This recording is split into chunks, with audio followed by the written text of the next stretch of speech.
Hey everyone, it's Strange Michael. I hope you're doing well today. I have a review for a film I watched on Shudder yesterday. It's called Dearest Sister in the English language. I don't know what the original title is. It's listed on the internet. You can go check it out if you want. It's a 2016 film. It's about an hour and 40 minutes, somewhere in there. This is a Laotian film, I believe, and most of the film's spoken in that language. It takes place, I think, in that community from one village to another, with our main character moving from one village to another. Every once in a while, kind of like Moloch, if you saw that film, I think it was on Hulu. It might have been on Shudder, but it might have been on Hulu too. I reviewed that as well recently.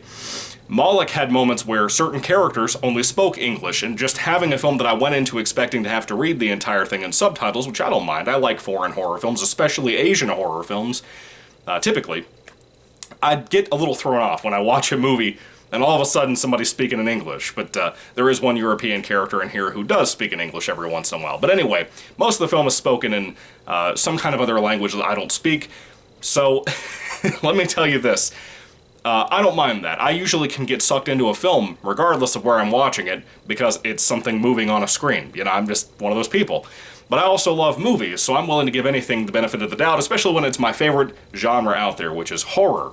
This is not so much a horror movie. It has elements of that, but it's kind of a drama, which I also don't mind reviewing that kind of thing either on this channel. As I said, I won't just review just horror. It can be a little bit of action. It can be a little bit of a drama thing, mainly because like action, thriller, mystery, they can blend in some like revenge themes sometimes, which kind of to me go hand in hand with horror a lot of the time. Anyway, that's not really what this film is about. This is a very boring, slow, dull movie. It kind of looks good in the cinematography. It kind of looks good in the directing. The acting is good, I guess, for what they had to do with the kind of script they were given. I'm going to be honest with you. I don't think I liked almost anything with the film. That being said, though, I was interested from beginning until an hour in, because that last 40 minutes, it just drags. At that point, I had given up. I had said, you know what, there's probably not going to be anything good with this movie, and I finished watching it, of course, but I was thinking, you know, I'm probably not going to get anything worthwhile to really bring this around. I kind of hoped, deep down in my evil, dark, mean heart, that maybe it would happen, but no, it never came around. It never really had anything good for me. There was maybe one or two twists in the entire film that really, I don't even know if I would call twists. There are things I suspected going into the film that eventually did something cool. But let me get to the actual plot of the film. Basically, there is one girl who is kind of poor. She starts out as a pretty cool person, eventually becomes a total piece of shit, like everybody else in the film that she's influenced by, which really ruined that, so you can already tell where I stand with the characters. All of them suck ass. All of them are just awful people. I don't like any of them by the end of the movie, including the main chick, like I said. Now, she gets brought to another village from her more poor village to live with a cousin of hers who she's never, as far as I know, I don't think she even met this chick before, but she comes to live with her and her husband because this young lady, the cousin that is a little bit rich and married, seems to be having a problem with her eyes. She might be getting to the point where she might be going completely blind. She can still see pretty well, kind of like in that Stevie Wonder way. Stevie Wonder still has some of his vision. He is legally blind, but he still has some of his vision from what I understand reading online recently. Interesting stuff, if you didn't know that. But she's kind of getting to that point too, and like I said, pretty much everything is spoken in Laotian, so a lot of it is just them kind of sitting around talking. To me, this does not portray anybody in this community or this country in a good way. It's like the first, to my knowledge, Laotian horror film I've ever seen, but I wouldn't be happy if every single film depicted them this way. That's my opinion. Essentially, while this young lady is there to help take care of her cousin, she gets sucked into kind of a materialistic mindset. She has these things she wanted to get, like everybody else has, like, you know, smartphones, which we take for granted. She wanted a nice purse, which we take for granted. Not me, but some of you. She wants to have some of these luxuries, and she plays the lottery a lot. And she's supposed to send money home. That's the reason she's here, to take care of this cousin of hers, so that this richer cousin can send money back to, through this young lady, to her home to pay for, I guess, her fiance, her boyfriend, whatever that guy is that's a total asshole as well, at her original village she was from. Now, I want to talk about mainly the main characters here. Our main chick, again, starts out kind of nice, becomes a total piece of crap by the end of the film. Then you have her cousin, who immediately is rude. From the get-go is rude to her. Then you have her husband, who is, again, the European guy who kind of speaks English here and there.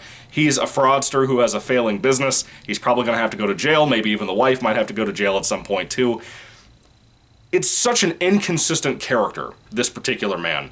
1 second, he's a total turd, a total piece of shit, that as soon as I saw the direction that we were taking him as his character being a scummy person, I thought, yeah, everything about him's going to be scummy. But then they contradict that with how he's a good husband, he loves his wife. And I don't know if there's supposed to be some kind of message about him and the duality of a criminal, whether he can be a piece of shit to strangers, but to his loved ones, he would never do something like that. But he's kind of forceful, but then sometimes he's not. He's understanding, he's caring, he takes care of his wife, and then he has to leave town a whole lot for sometimes a month at a time to go do business stuff to try to, fix his stuff so he doesn't have to go to jail.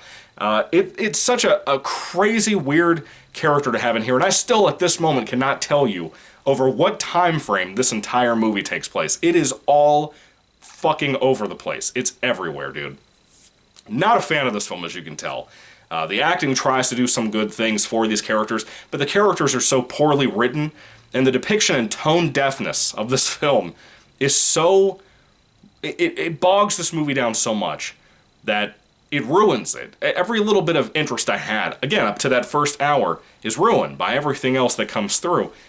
I'm bummed about that. I really wanted a good flick out of this, but honestly, by the end of it, between forgettable music, forgettable acting that really couldn't do anything to save the shitty script, bad writing, the weirdness of having some supernatural elements. For example, the character that is blind, this is really the only supernatural element.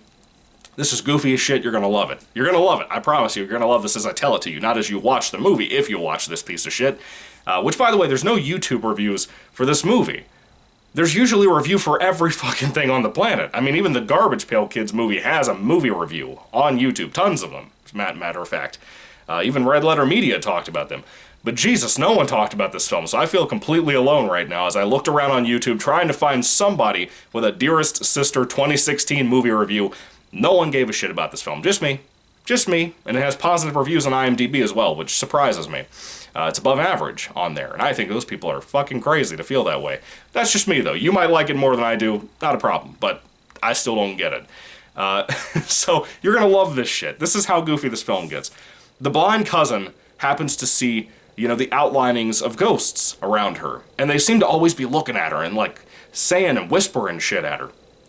But I thought she could just see them, but apparently she can hear them as well. And this is the best part. I mentioned the main character likes to play the lottery to try to get more money that she secretly sends home or keeps for herself or anything like that, even though she has the demanding boyfriend from home too that takes a lot of her money, if not all of it. She loves to play the lottery, and at some point realizes that some of the things that the ghosts are whispering to the blind cousin that she then whispers out loud when she's, possessed while she communicates. If she looks directly at these ghosts, she gets into, a trance and starts repeating what they tell her. Apparently, with the fucking ghosts, this is kind of a spoiler, you're going to love this. The spoiler is, the ghosts are whispering lottery numbers to her. Lottery numbers to her. The ghost came back to make sure that you got rich, bruh. That is embarrassing. That is the funniest shit I have ever heard in my life. And when it finally clicked, I knew about this for 20 minutes into the movie. Not 20 minutes into the movie, but 20 minutes in the midst of the film after I found out about that. Eventually it just clicked how fucking dumb that was and how fucking dumb this movie was. I could not help but make fun of this because of how horrible it was as it kept going. And again, it proves the point. I've said this before. Usually if I like certain things, or at least one thing about a film, I will give it at least a 2-star rating. I can't do that with this. That does not save a film. To me, that's a good nitpicking out of a bad movie, not a bad nitpicking out of a really good movie. This is something that is such a fucking turd of a movie. I hate it. I think it's awful. I know I've uploaded 3 or 4 bad movie reviews back to back, basically, but at least I had elements of those other 2 I liked. This one, I can't stand it. It's horrible. It's a mess. It doesn't know what it wants to be. Take the supernatural stuff out of it. Just keep the elements of regular drama. That at least worked because most of the film was focused around that, not the supernatural stuff. And it's not like it morphs into a supernatural film. It kind of affects the ending, but that's really it. It just stays in the drama area most of the time. One of the other areas of drama I forgot to mention was there are 2 housekeepers, one who's like a gardener, one who actually cleans the house as a maid. And both of them immediately hate the main character as soon as she starts there, and their attitudes towards their employers, who pay for them to live there, their attitudes alone would have gotten them fired anywhere else they lived. Why these two main people who are married, the husband and wife, the cousin and her husband, whatever, why the hell they would keep these two on staff, or be the only staff that they have, is insane to me. Why? What, is there some kind of, like, countrywide thing, some kind of community mentality there that I don't get, that I'm not processing here, of why these people kept their jobs, the way they acted, the way they would do things? With the chick that's going blind, they keep moving furniture on her. They have told them over and over again, do not move furniture because she could trip, she could get hurt, and they still do it. They will still do that shit.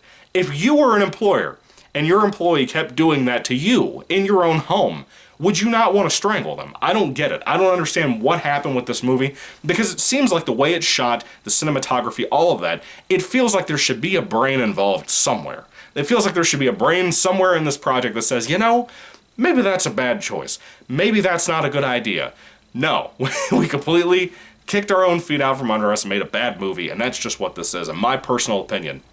No offense to anybody involved in the project, probably too late to say that, but I hated this. I think Dearest Sister from 2016 is an awful film, and that's sad because I was really looking forward to it. I believe you can only watch this on Shudder. You might be able to rent it other places, I don't know, but it ain't worth your time, is what I'm trying to tell you. Do not check out this piece of shit.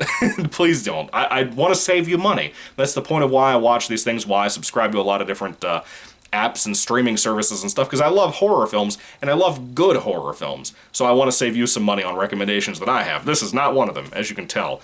If I had to rate the film on a 5-star basis, as I said, it will not be a 2 out of 5. This is a 1 out of 5 stars. One of the very few I've given on this channel. This is one that is so lame. It is so lame, and it's such a sad situation that I have to sit here and explain that and say that, because I wanted to like this a lot. I really did, but it ain't happening, dude. Anyway, have you seen Dearest Sister? I doubt you have, because no one else seems to have cared enough to make videos about this movie. Oh well, maybe I'll be the beginning of the avalanche or something, I don't know. Anyway, thank you guys for watching, God bless you all, and goodbye.